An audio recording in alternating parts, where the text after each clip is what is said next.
Hello everyone, I hope you all are doing well.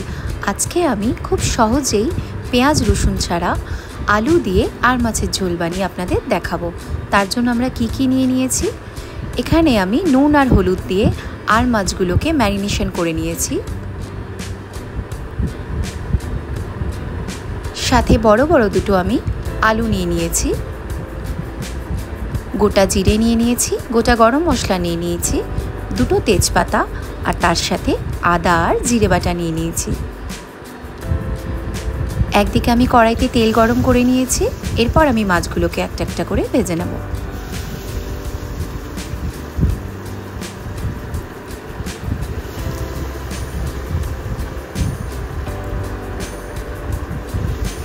মাছগুলো আপনারা লাল লাল করে ভালো করে ভেজে নেবেন।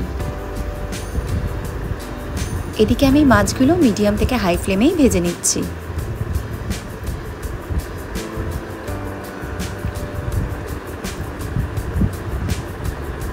আর একদিকে চলুন আমি এবার আলুগুলোকে কেটে নেব। সবার ফার্স্টে আমি আলুগুলো ভালো করে ছাড়িয়ে নিচ্ছি।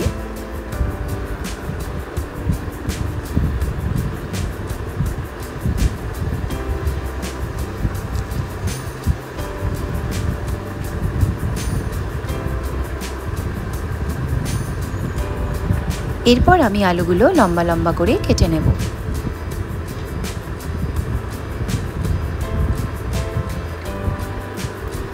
এই আলু দিয়ে আর মাছের ঝোলটা আপনারা বানিয়ে দেখবেন, খুব সুন্দর লাগে। মাছগুলো আমি এবার পাল্টে নেব।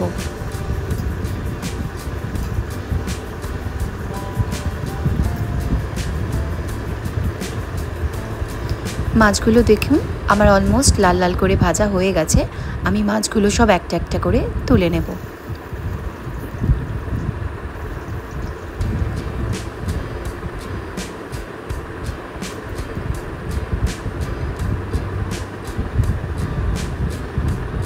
ওই একই তেলে যেটাতে আমি মাছ ভাজাগুলো ভেজে নিয়েছিলাম, আলুগুলোও আমি একটা করে সব ভেজে নেব। এখানে আলুর পরিমাণটা আমার বেশি আছে, কারণ মাছগুলোর আমার পরিমাণ বেশি আছে। আপনারা আপনাদের কিন্তু পরিমাণ মতনই করবেন।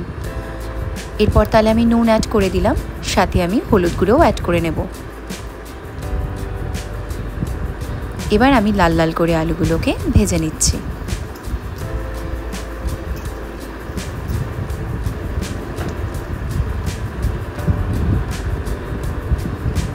আলুগুলো দেখুন আমার অলমোস্ট ভাজা হয়ে গেছে। আমি একটা প্লেটের মধ্যে আলুগুলোকে তুলে নেব।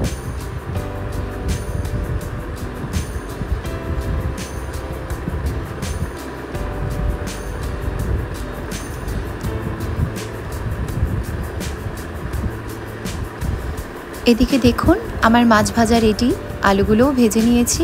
ওদিকে দুটো তেজপাতা, আদা আর জিরে বাটা, গোটা জিরে সাথে গরম মশলা নিয়ে নিয়েছি। এরপর ওই একই কড়াইয়ের তেলে আমি দুটো তেজপাতা আর দুটো শুকনো লঙ্কা দিয়ে দেব। তার কিছুক্ষণ পরেই আমি গোটা জিরে অ্যাড করে দেব।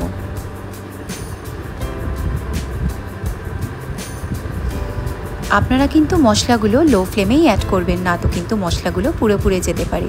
এরপর আমি গোটা গরম মশলা নিয়ে নিয়েছি, ওইগুলোও অ্যাড করে দেব। এলাচ নিয়ে নিয়েছি, দারচিনি নিয়ে নিয়েছি আর লবঙ্গ অ্যাড করে নিয়েছি।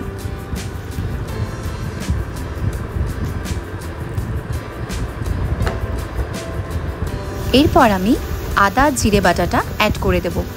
আদা জিরে বাটা অ্যাড করার সঙ্গে সঙ্গেই কিন্তু আপনারা একটু খুন্তি দিয়ে নাড়িয়ে নেবেন, না তো কিন্তু আদাগুলো পুড়ে পুড়ে যেতে পারে।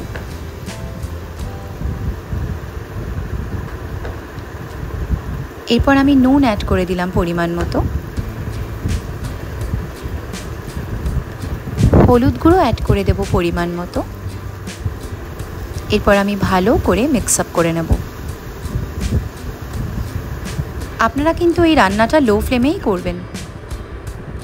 দেখুন মশলা থেকে প্রায় তেল ছেড়ে দিয়েছে। এরপর আমি ভেজে রাখা আলুগুলো অ্যাড করে দিলাম। এবার মশলার সাথে আমি আলুগুলো ভালো করে মিক্স আপ করে নিলাম।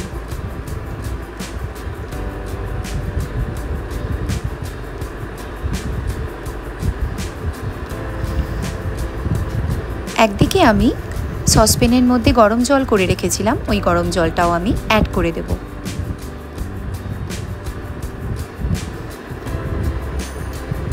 ঝোলটা আমি হাই ফ্লেমে ভালো করে ফুটিয়ে নেব।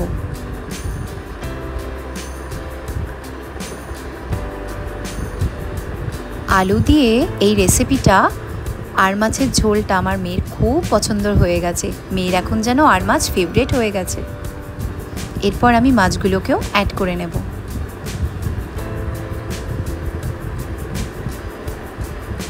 আপনারা কিন্তু এখন রান্নাটা হাই ফ্লেমে করবেন।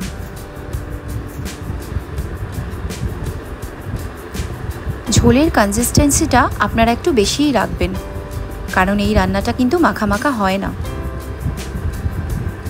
এরপর আমি পরিমাণ মতো কাশ্মীরি মির্চ অ্যাড করে দেব।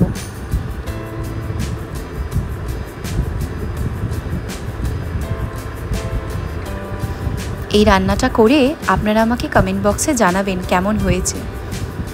এরপর আমি গরম মশলা পাউডারও অ্যাড করে দিলাম। গরম মশলা অ্যাড করার পরেও আমি কিছুক্ষণ আরেকটু ফুটিয়ে নিলাম।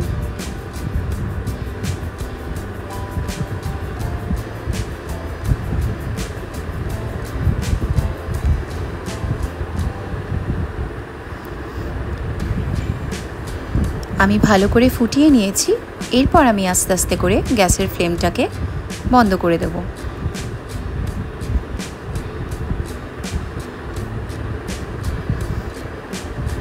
আমার পেঁয়াজ রসুন ছাড়া সহজ পদ্ধতিতে আলু দিয়ে আর মাছের ঝোল রেডি।